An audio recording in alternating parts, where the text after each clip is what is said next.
شروع اللہ کا نام لے کر جو بڑا مہربان نہایت رحم والا ہے۔ سب تعریف اللہ ہی کو ہے جس نے اپنے محبوب بندے محمد صلی اللہ علیہ وآلہ وسلم پر یہ کتاب نازل کی اور اس میں کسی طرح کی کجی اور پیچیدگی نہ رکھی، بلکہ سیدھی اور سلیس اتاری تاکہ لوگوں کو عذاب سخت سے جو اس کی طرف سے آنے والا ہے ڈرائے، اور مومنوں کو جو نیک عمل کرتے ہیں خوشخبری سنائے کہ ان کے لیے ان کے کاموں کا نیک بدلہ یعنی بہشت ہے جس میں وہ ہمیشہ رہیں گے، اور ان لوگوں کو بھی ڈرائے جو کہتے ہیں کہ اللہ نے کسی کو بیٹا بنا لیا ہے۔ ان کو اس بات کا کچھ بھی علم نہیں اور نہ ان کے باپ دادا ہی کو تھا۔ یہ بڑی سخت بات ہے جو ان کے منہ سے نکلتی ہے، اور کچھ شک نہیں کہ یہ جو کچھ کہتے ہیں محض جھوٹ ہے۔ اے پیغمبر، اگر یہ اس کلام پر ایمان نہ لائیں تو شاید تم ان کے پیچھے رنج کر کر کے اپنے تئیں ہلاک کر دو گے۔ جو چیز زمین پر ہے ہم نے اس کو زمین کے لیے زینت بنایا ہے تاکہ لوگوں کی آزمائش کریں کہ ان میں کون اچھے عمل کرنے والا ہے، اور جو چیز زمین پر ہے ہم اس کو نابود کر کے بنجر میدان کر دیں گے۔ کیا تم خیال کرتے ہو کہ غار اور لوح والے ہماری نشانیوں میں سے عجیب تھے؟ جب وہ نوجوان غار میں جا رہے تو کہنے لگے کہ اے ہمارے پروردگار، ہم پر اپنے ہاں سے رحمت نازل فرما اور ہمارے کام میں درستی کے سامان مہیا کر۔ تو ہم نے غار میں کئی سال تک ان کے کانوں پر نیند کا پردہ ڈالے رکھا، یعنی ان کو سلائے رکھا، پھر ان کو جگا اٹھایا تاکہ معلوم کریں کہ جتنی مدت وہ غار میں رہے دونوں جماعتوں میں سے اس کی مقدار کس کو خوب یاد ہے۔ ہم ان کے حالات تم سے صحیح صحیح بیان کرتے ہیں۔ وہ کئی نوجوان تھے جو اپنے پروردگار پر ایمان لائے تھے، اور ہم نے ان کو اور زیادہ ہدایت دی تھی، اور ان کے دلوں کو مربوط یعنی مضبوط کر دیا۔ جب وہ اٹھ کھڑے ہوئے تو کہنے لگے کہ ہمارا پروردگار آسمانوں اور زمین کا مالک ہے، ہم اس کے سوا کسی کو معبود سمجھ کر نہ پکاریں گے۔ اگر ایسا کیا تو اس وقت ہم نے بے عقلی کی بات کی۔ ان ہماری قوم کے لوگوں نے اس کے سوا اور معبود بنا رکھے ہیں، بھلا یہ ان کے معبود ہونے پر کوئی کھلی دلیل کیوں نہیں لاتے؟ تو اس سے زیادہ کون ظالم ہے جو اللہ پر جھوٹ باندھے؟ اور جب تم نے ان مشرکوں سے اور جن کی یہ اللہ کے سوا عبادت کرتے ہیں ان سے کنارہ کر لیا ہے تو غار میں چل رہو، تمہارا پروردگار تمہارے لیے اپنی رحمت وسیع کر دے گا اور تمہارے کاموں میں آسانی کے سامان مہیا کرے گا۔ اور جب سورج نکلے تو تم دیکھو کہ دھوپ ان کے غار سے داہنی طرف سمٹ جائے، اور جب غروب ہو تو ان سے بائیں طرف کترا جائے، اور وہ اس غار کے کشادہ حصے میں تھے۔ یہ اللہ کی نشانیوں میں سے ہیں، جس کو اللہ ہدایت دے وہ ہدایت یاب ہے، اور جس کو گمراہ رہنے دے تو تم اس کے لیے کوئی دوست راہ بتانے والا نہ پاؤ گے۔ اور تم ان کے متعلق خیال کرو کہ وہ جاگ رہے ہیں حالانکہ وہ سوتے ہیں، اور ہم ان کو دائیں اور بائیں کروٹ بدلاتے تھے، اور ان کا کتا چوکھٹ پر دونوں ہاتھ پھیلائے ہوئے تھا۔ اگر تم ان کو جھانک کر دیکھتے تو پیٹ پھیر کر بھاگ جاتے اور ان سے دہشت میں آ جاتے۔ اور اسی طرح ہم نے ان کو اٹھایا تاکہ آپس میں ایک دوسرے سے دریافت کریں۔ ایک کہنے والے نے کہا کہ تم یہاں کتنی مدت رہے؟ انہوں نے کہا کہ 1 دن یا اس سے بھی کم۔ انہوں نے کہا کہ جتنی مدت تم رہے ہو تمہارا پروردگار ہی اس کو خوب جانتا ہے، تو اپنے میں سے کسی کو یہ روپیہ دے کر شہر بھیجو، وہ دیکھے کہ نفیس کھانا کون سا ہے تو اس میں سے کھانا لے آئے، اور احتیاط سے آئے جائے اور تمہارا حال کسی کو نہ بتائے۔ اگر وہ تم پر دسترس پا لیں گے تو تمہیں سنسار کر دیں گے یا پھر اپنے مذہب میں داخل کر لیں گے، اور اس وقت تم کبھی فلاح نہیں پاؤ گے۔ اور اسی طرح ہم نے لوگوں کو ان کے حال سے خبردار کر دیا تاکہ وہ جانیں کہ اللہ کا وعدہ سچا ہے، اور یہ کہ قیامت جس کا وعدہ کیا جاتا ہے اس میں کچھ شک نہیں۔ اس وقت لوگ ان کے بارے میں باہم جھگڑنے لگے اور کہنے لگے کہ ان کے غار پر عمارت بنا دو۔ ان کا پروردگار ان کے حال سے خوب واقف ہے۔ جو لوگ ان کے معاملے میں غلبہ رکھتے تھے وہ کہنے لگے کہ ہم ان کے غار پر مسجد بنائیں گے۔ بعض لوگ اٹکل پچو کہیں گے کہ وہ 3 تھے اور چوتھا ان کا کتا تھا، اور بعض کہیں گے کہ وہ 5 تھے اور چھٹا ان کا کتا تھا، اور بعض کہیں گے کہ وہ 7 تھے اور 8واں ان کا کتا تھا۔ کہہ دو کہ میرا پروردگار ہی ان کے شمار سے خوب واقف ہے، ان کو جانتے بھی ہیں تو تھوڑے ہی لوگ جانتے ہیں۔ تو تم ان کے معاملے میں بحث نہ کرنا مگر سرسری سی بحث، اور نہ ان کے بارے میں ان میں سے کسی سے کچھ دریافت ہی کرنا، اور کسی کام کی نسبت نہ کہنا کہ میں اسے کل کر دوں گا، مگر انشاءاللہ کہہ کر یعنی اگر اللہ چاہے تو کر دوں گا۔ اور جب اللہ کا نام لینا بھول جاؤ تو یاد آنے پر لے لو۔ اور کہہ دو کہ امید ہے کہ میرا پروردگار مجھے اس سے بھی زیادہ ہدایت کی باتیں بتائے۔ اور اصحاب کہف اپنے غار میں 9 پر 300 سال رہے۔ کہہ دو کہ جتنی مدت وہ رہے اسے اللہ ہی خوب جانتا ہے، اسی کو آسمانوں اور زمین کی پوشیدہ باتیں معلوم ہیں، وہ کیا خوب دیکھنے والا اور کیا خوب سننے والا ہے۔ اس کے سوا ان کا کوئی کارساز نہیں، اور نہ وہ اپنے حکم میں کسی کو شریک کرتا ہے۔ اور اپنے پروردگار کی کتاب کو جو تمہارے پاس بھیجی جاتی ہے پڑھتے رہا کرو، اس کی باتوں کو کوئی بدلنے والا نہیں، اور اس کے سوا تم کہیں پناہ بھی نہیں پاؤ گے۔ اور جو لوگ صبح و شام اپنے پروردگار کو پکارتے اور اس کی خوشنودی کے طالب ہیں، ان کے ساتھ صبر کرتے رہو، اور تمہاری نگاہیں ان میں سے گزر کر اور طرف نہ دوڑیں کہ تم دنیاوی زندگی کی رونقوں کے خواستگار ہو جاؤ۔ اور جس شخص کے دل کو ہم نے اپنی یاد سے غافل کر دیا ہے اور وہ اپنی خواہش کی پیروی کرتا ہے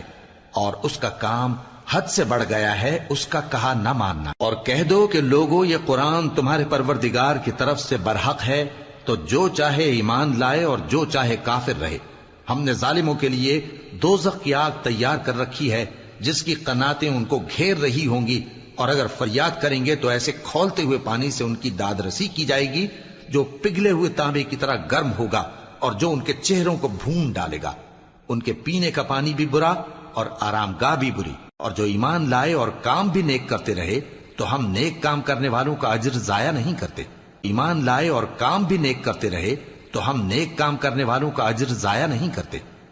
ایسے لوگوں کے لیے ہمیشہ رہنے کے باغ ہیں جن میں ان کے محلوں کے نیچے نہریں بہ رہی ہیں، ان کو وہاں سونے کے کنگن پہنائے جائیں گے، اور وہ باریک دیبا اور اطلس کے سبز کپڑے پہنا کریں گے، اور تختوں پر تکیے لگا کر بیٹھا کریں گے۔ کیا خوب بدلہ اور کیا خوب آرام گاہ ہے۔ اور ان سے 2 شخصوں کا حال بیان کرو جن میں سے ایک کو ہم نے انگور کے 2 باغ عنایت کیے تھے اور ان کے گردا گرد کھجوروں کے درخت لگا دیے تھے، اور ان کے درمیان کھیتی پیدا کر دی تھی۔ دونوں باغ کثرت سے پھل لاتے اور اس کی پیداوار میں کسی طرح کی کمی نہ ہوتی، اور دونوں میں ہم نے ایک نہر بھی جاری کر رکھی تھی، اور اس طرح اس شخص کو ان کی پیداوار ملتی رہتی تھی۔ تو ایک دن جبکہ وہ اپنے دوست سے باتیں کر رہا تھا، کہنے لگا کہ میں تم سے مال و دولت میں بھی زیادہ ہوں اور جتھے اور جماعت کے لحاظ سے بھی زیادہ عزت والا ہوں، اور ایسی شیخیوں سے اپنے حق میں ظلم کرتا ہوا اپنے باغ میں داخل ہوا۔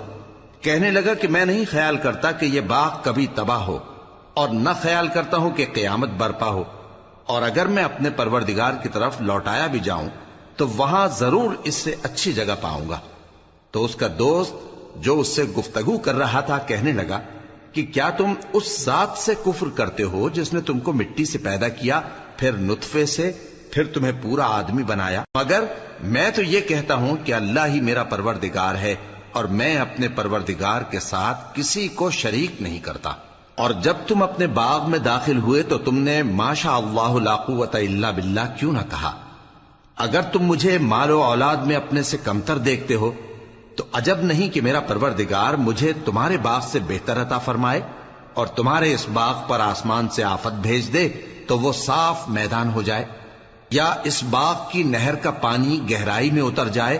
تو پھر تم اسے تلاش نہ کر سکو، اور اس کے میووں کو عذاب نے آ گھیرا اور وہ اپنی چھتریوں پر گر کر رہ گیا، تو جو مال اس نے اس پر خرچ کیا تھا اس پر حسرت سے ہاتھ ملنے لگا اور کہنے لگا کہ کاش میں اپنے پروردگار کے ساتھ کسی کو شریک نہ بناتا۔ اس وقت اللہ کے سوا کوئی جماعت اس کی مددگار نہ ہوئی اور نہ وہ بدلہ لے سکا۔ یہاں سے ثابت ہوا کہ حکومت سب اللہ کی ہے، جو معبود برحق ہے وہی بہترین ثواب عطا کرنے والا اور بہترین انجام لانے والا ہے۔ اور ان سے دنیا کی زندگی کی مثال بھی بیان کر دو کہ وہ ایسی ہے جیسے پانی جسے ہم نے آسمان سے برسایا تو اس کے ساتھ زمین کی پیداوار مل کر نکلی، پھر وہ چورا چورا ہو گئی کہ ہوائیں اسے اڑاتی پھرتی ہیں، اور اللہ تو ہر چیز پر قدرت رکھتا ہے۔ مال اور بیٹے تو دنیا کی زندگی کی رونق و زینت ہیں، اور نیکیاں جو باقی رہنے والی ہیں وہ ثواب کے لحاظ سے تمہارے پروردگار کے ہاں بہت اچھی اور امید کے لحاظ سے بہت بہتر ہیں۔ اور جس دن ہم پہاڑوں کو چلائیں گے اور تم زمین کو صاف میدان دیکھو گے، اور ان لوگوں کو ہم جمع کر لیں گے تو ان میں سے کسی کو بھی نہیں چھوڑیں گے، اور سب تمہارے پروردگار کے سامنے صف باندھ کر لائے جائیں گے، تو ہم ان سے کہیں گے کہ جس طرح ہم نے تم کو پہلی بار پیدا کیا تھا اسی طرح آج تم ہمارے سامنے آئے، لیکن تم نے تو یہ خیال کر رکھا تھا کہ ہم نے تمہارے لیے قیامت کا کوئی وقت مقرر ہی نہیں کیا، اور اعمال کی کتاب کھول کر رکھی جائے گی تو تم گناہگاروں کو دیکھو گے کہ جو کچھ اس میں لکھا ہوگا اس سے ڈر رہے ہوں گے، اور کہیں گے ہائے شامت، یہ کیسی کتاب ہے کہ نہ چھوٹی بات کو چھوڑتی ہے نہ بڑی کو، کوئی بات بھی نہیں مگر اسے لکھ رکھا ہے، اور جو جو عمل کیے ہوں گے سب کو حاضر پائیں گے، اور تمہارا پروردگار کسی پر ظلم نہیں کرے گا۔ اور جب ہم نے فرشتوں کو حکم دیا کہ آدم کو سجدہ کرو تو سب نے سجدہ کیا مگر ابلیس نے نہ کیا، وہ جنات میں سے تھا تو اپنے پروردگار کے حکم سے باہر ہو گیا۔ کیا تم اس کو اور اس کی اولاد کو میرے سوا دوست بناتے ہو، حالانکہ وہ تمہارے دشمن ہیں، اور شیطان کی دوستی ظالموں کے لیے اللہ کی دوستی کا برا بدل ہے۔ میں نے ان کو نہ تو آسمانوں اور زمین کے پیدا کرنے کے وقت بلایا تھا اور نہ خود ان کے پیدا کرنے کے وقت، اور میں ایسا نہ تھا کہ گمراہ کرنے والوں کو مددگار بناتا۔ اور جس دن اللہ فرمائے گا کہ اب میرے شریکوں کو جن کی نسبت تم معبود ہونے کا گمان رکھتے تھے بلاؤ، تو وہ ان کو بلائیں گے مگر وہ ان کو کچھ جواب نہ دیں گے، اور ہم ان کے درمیان ہلاکت کی ایک جگہ بنا دیں گے، اور گناہگار لوگ دوزخ کو دیکھیں گے تو یقین کر لیں گے کہ وہ اس میں پڑنے والے ہیں، اور اس سے بچنے کا کوئی راستہ نہ پائیں گے۔ اور ہم نے اس قرآن میں لوگوں کے سمجھانے کے لیے طرح طرح کی مثالیں بیان فرمائی ہیں، لیکن انسان سب چیزوں سے بڑھ کر جھگڑالو ہے، اور لوگوں کے پاس جب ہدایت آ گئی تو ان کو کس چیز نے منع کیا کہ ایمان لائیں اور اپنے پروردگار سے بخشش مانگیں، بجز اس کے کہ اس بات کے منتظر ہوں کہ انہیں بھی پہلوں کا سا معاملہ پیش آئے یا ان پر عذاب سامنے سے آ جائے۔ اور ہم جو پیغمبروں کو بھیجا کرتے ہیں تو صرف اس لیے کہ لوگوں کو اللہ کی نعمتوں کی خوشخبریاں سنائیں اور عذاب سے ڈرائیں، اور جو کافر ہیں وہ باطل کی مدد سے جھگڑا کرتے ہیں تاکہ اس سے حق کو پھسلا دیں، اور انہوں نے ہماری آیتوں کو اور جس چیز سے ان کو ڈرایا جاتا ہے اسے ہنسی بنا لیا ہے۔ اور اس سے بڑھ کر ظالم کون، جس کو اس کے پروردگار کی آیات کے ذریعے سمجھایا گیا تو اس نے ان سے منہ پھیر لیا، اور جو اعمال وہ آگے کر چکا اس کو بھول گیا۔ ہم نے ان کے دلوں پر پردے ڈال دیے کہ اسے سمجھ نہ سکیں، اور کانوں میں ثقل پیدا کر دیا ہے کہ سن نہ سکیں، اور اگر تم ان کو رستے کی طرف بلاؤ تو کبھی رستے پر نہ آئیں گے، اور تمہارا پروردگار بخشنے والا صاحب رحمت ہے۔ اگر وہ ان کے کرتوتوں پر ان کو پکڑنے لگے تو ان پر جھٹ عذاب بھیج دے، مگر ان کے لیے ایک وقت مقرر کر رکھا ہے کہ اس کے عذاب سے کوئی پناہ کی جگہ نہ پائیں گے۔ اور یہ بستیاں جو ویران پڑی ہیں، جب انہوں نے کفر کر کے ظلم کیا تو ہم نے ان کو تباہ کر دیا، اور ان کی تباہی کے لیے ایک وقت مقرر کر دیا تھا۔ اور جب موسیٰ نے اپنے شاگرد سے کہا کہ جب تک میں دو دریاؤں کے ملنے کی جگہ نہ پہنچ جاؤں ٹلنے کا نہیں، خاص صدیوں چلتا رہوں، پھر جب وہ دونوں ان دریاؤں کے سنگم پر پہنچے تو اپنی مچھلی بھول گئے،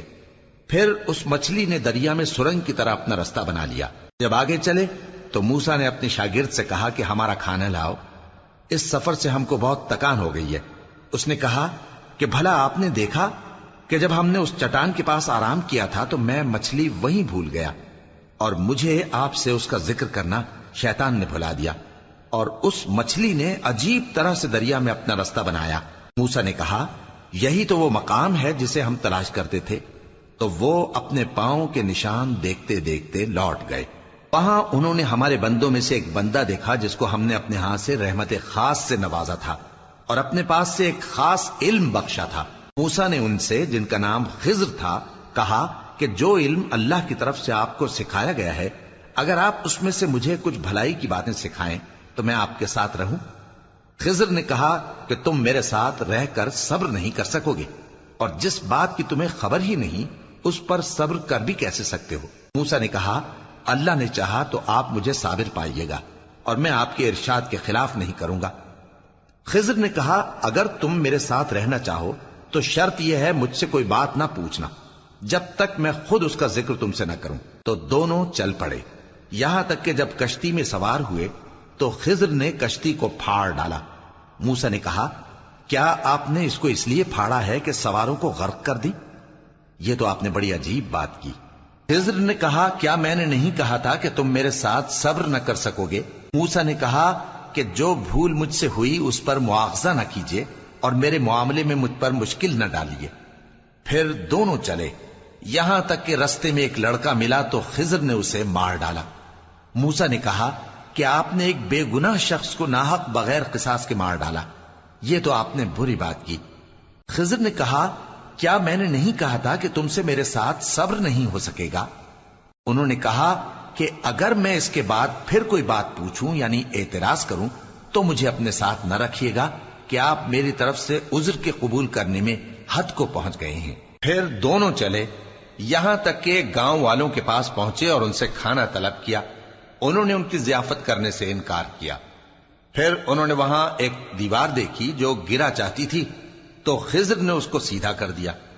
موسیٰ نے کہا کہ اگر آپ چاہتے تو ان سے اس کا معاوضہ لے لیتے تاکہ کھانے کا کام چلتا۔ خضر نے کہا کہ اب مجھ میں اور تم میں علیحدگی، مگر جن باتوں پر تم صبر نہ کر سکے میں ان کا تمہیں بھید بتائے دیتا ہوں کہ وہ جو کشتی تھی غریب لوگوں کی تھی جو دریا میں محنت کر کے یعنی کشتیاں چلا کر گزارا کرتے تھے، اور ان کے سامنے کی طرف ایک بادشاہ تھا جو ہر اچھی کشتی کو زبردستی چھین لیتا تھا، تو میں نے چاہا کہ اسے عیبدار کر دوں تاکہ وہ اسے غصب نہ کر سکے۔ اور وہ جو لڑکا تھا اس کے ماں باپ دونوں مومن تھے، ہمیں اندیشہ ہوا کہ وہ بڑا ہو کر بد کردار ہوگا تو کہیں ان کو سرکشی اور کفر میں نہ پھنسا دے، تو ہم نے چاہا کہ ان کا پروردگار اس کی جگہ ان کو اور بچہ عطا فرمائے جو اخلاقی پاکیزگی میں بہتر اور محبت میں زیادہ قریب ہو۔ اور وہ جو دیوار تھی سو 2 یتیم لڑکوں کی تھی جو شہر میں رہتے تھے، اور اس کے نیچے ان کا خزانہ دفن تھا، اور ان کا باپ ایک نیک آدمی تھا۔ تو تمہارے پروردگار نے چاہا کہ وہ اپنی جوانی کو پہنچ جائیں اور پھر اپنا خزانہ نکالے۔ یہ تمہارے پروردگار کی مہربانی ہے، اور یہ کام میں نے اپنی طرف سے نہیں کیے، یہ ان باتوں کی حقیقت ہے جن پر تم صبر نہ کر سکے۔ اور تم سے ذوالقرنین کے بارے میں دریافت کرتے ہیں، کہہ دو کہ میں اس کا کسی قدر حال تمہیں پڑھ کر سناتا ہوں۔ ہم نے اس کو زمین میں بڑا اقتدار دیا تھا اور ہر طرح کا سامان اس کو عطا کیا تھا، تو اس نے ایک سفر کا سامان کیا، یہاں تک کہ جب سورج کے غروب ہونے کی جگہ پہنچا تو اسے ایسا پایا کہ ایک کیچڑ والے چشمے میں ڈوب رہا ہے، اور اس چشمے کے پاس ایک قوم دیکھی۔ ہم نے کہا ذوالقرنین تم ان کو خواہ تکلیف دو خواہ ان کے بارے میں بھلائی اختیار کرو، دونوں باتوں کی تم کو قدرت ہے۔ ذوالقرنین نے کہا کہ جو کفر و بد کرداری سے ظلم کرے گا اسے ہم سزا دیں گے، پھر وہ اپنے پروردگار کی طرف لوٹایا جائے گا تو وہ بھی اسے بڑا عذاب دے گا، اور جو ایمان لائے گا اور عمل نیک کرے گا اس کے لیے بہت اچھا بدلہ ہے، اور ہم اپنے معاملے میں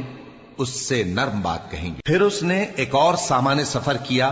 یہاں تک کہ سورج کے طلوع ہونے کے مقام پر پہنچا تو دیکھا کہ وہ ایسے لوگوں پر طلوع ہوتا ہے جن کے لیے ہم نے دھوپ سے بچاؤ کی کوئی اوٹ نہیں بنائی تھی۔ حقیقت یوں ہی تھی، اور جو کچھ اس کے پاس تھا ہم کو سب کی خبر تھی۔ پھر اس نے ایک اور سفر کا سامان کیا، یہاں تک کہ 2 اونچے سیدھے پہاڑوں کے درمیان پہنچا تو دیکھا کہ ان کے اس طرف کچھ لوگ ہیں کہ بات کو سمجھ نہیں سکتے۔ ان لوگوں نے کہا کہ اے ذوالقرنین، یاجوج اور ماجوج اس علاقے میں فساد کرتے رہتے ہیں، بھلا ہم آپ کے لیے خرچ کا انتظام کر دیں کہ آپ ہمارے اور ان کے درمیان ایک دیوار کھینچ دیں۔ ذوالقرنین نے کہا کہ خرچ کا جو مقدور اللہ نے مجھے بخشا ہے وہ بہت اچھا ہے، تم مجھے قوت بازو سے مدد دو، میں تمہارے اور ان کے درمیان ایک مضبوط رکاوٹ بنا دوں گا۔ تم لوہے کے بڑے بڑے تختے میرے پاس لاؤ۔ چنانچہ کام جاری کر دیا گیا، یہاں تک کہ جب اس نے دونوں پہاڑوں کے درمیان کا حصہ برابر کر دیا اور کہا کہ اب اسے دھوکو، یہاں تک کہ جب اس کو دھونک دھونک کر آگ کر دیا تو کہا کہ اب میرے پاس تانبا لاؤ کہ اس پر پگھلا کر ڈال دوں۔ پھر ان میں یہ قدرت نہ رہی کہ اس پر چڑھ سکیں، اور نہ یہ طاقت رہی کہ اس میں نقب لگا سکیں۔ بولا کہ یہ میرے پروردگار کی مہربانی ہے، پھر جب میرے پروردگار کا وعدہ آ پہنچے گا تو اس کو ڈھا کر ہموار کر دے گا، اور میرے پروردگار کا وعدہ سچا ہے۔ اس روز ہم ان کو چھوڑ دیں گے کہ روئے زمین پر پھیل کر ایک دوسرے میں گھس جائیں گے، اور سور پھونکا جائے گا تو ہم سب کو جمع کر لیں گے، اور اس روز ہم جہنم کو کافروں کے سامنے لائیں گے جن کی آنکھیں میری یاد سے پردے میں تھیں اور وہ سننے کی طاقت نہیں رکھتے تھے۔ اب کیا کافر یہ خیال کرتے ہیں کہ وہ میرے بندوں کو میرے سوا اپنا کارساز بنائیں گے تو میں خفا نہیں ہوں گا؟ ہم نے ایسے کافروں کے لیے جہنم کی مہمانی تیار کر رکھی ہے۔ کہہ دو کہ ہم تمہیں ایسے لوگ بتائیں جو اعمال کے لحاظ سے بڑے نقصان میں ہیں؟ یہ وہ لوگ ہیں جن کی دوڑ دھوپ دنیا کی زندگی میں برباد ہو گئی اور وہ یہ سمجھے ہوئے ہیں کہ وہ اچھے کام کر رہے ہیں۔ یہ وہ لوگ ہیں جنہوں نے اپنے پروردگار کی آیتوں کو نہ مانا اور اس کے سامنے جانے سے انکار کیا، تو ان کے اعمال ضائع ہو گئے۔ سو ہم قیامت کے دن ان کے لیے کچھ بھی وزن قائم نہیں کریں گے۔ یہ ان کی سزا ہے، یعنی جہنم، اس لیے کہ انہوں نے کفر کیا اور ہماری آیتوں اور ہمارے پیغمبروں کی ہنسی اڑائی۔ جو لوگ ایمان لائے اور عمل نیک کیے ان کے لیے بہشت کے باغ بطور مہمانی ہوں گے، ہمیشہ ان میں رہیں گے اور وہاں سے مکان بدلنا نہ چاہیں گے۔ کہہ دو کہ اگر سمندر میرے پروردگار کی باتوں کے لکھنے کے لیے روشنائی ہو تو قبل اس کے کہ میرے پروردگار کی باتیں تمام ہوں سمندر ختم ہو جائے، اگرچہ ہم ویسا ہی اور اس کی مدد کو لائیں۔ کہہ دو کہ میں تمہاری طرح کا ایک بشر ہوں، البتہ میری طرف وہی آتی ہے کہ تمہارا معبود وہی ایک معبود ہے۔ تو جو شخص اپنے پروردگار سے ملنے کی امید رکھے چاہیے کہ عمل نیک کرے اور اپنے پروردگار کی عبادت میں کسی کو شریک نہ بنائے۔